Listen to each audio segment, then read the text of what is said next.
ನೀರು ಹಾಕೊಂಡು ಅದಿಂಪಲ್ಲ ಲೆಕ್ಕ ತಗೊಂಡು ನೀರಿದೆ ನೀನು ಸೇರಲ್ಲ ಫಸ್ಟ್ అంచుకు నీళ్ళు అడ్డ లేవు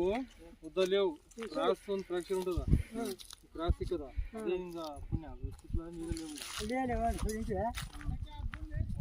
ಒಂದೇ ಫ್ರಾಕ್ಚರ್ ಅದಿದ್ರೆ ಕ್ರಾಸ್ ದೊಡ್ಡದು ఇక్కడ ಸಣ್ಣದಾದ ಎರಡು ಸೈಡ್ಗೆ రెండు ಇಂಚ್ ಲೂಸ್ ಬರ್ತದೆ ಫುಲ್ಲು 2 ಇಂಚ್ ಬರಂಗಿಲ್ಲ 2 ಇಂಚ್ ಲೂಸ್ ಬರ್ತದೆ ಎಷ್ಟಾಗಿದೆ ನೋಡೋದು ಇದು ಎಷ್ಟು ಫೀಟ್ ಹಾಕ್ಬೇಕು ಸರ್ ಇದು ಇದನ್ನ 300 ಅಡಿ 80 100 ಬಂದ್ರೆ 300 ಅಡಿ 300 ಹೊಡಿಬೇಕು ಒಳಗೆ ಇನ್ನೊಂದು ಜಾಬ್ ಸಿಕ್ಕರೆ ನಿಮ್ಗೆ ಪುಣ್ಯ ದರಿ ಗೆಟ್ಟಿರೋದು ನಿಮ್ಗೆ ಗೊತ್ತಾಗೋದು ದರಿ ಏರಿಯಾ ಮೇಲೆ ಹೋಗುತ್ತೆ ನಿಮ್ಮ ಏರಿಯಾ ಮೇಲೆ ಡಿಪೆಂಡ್ ಅದು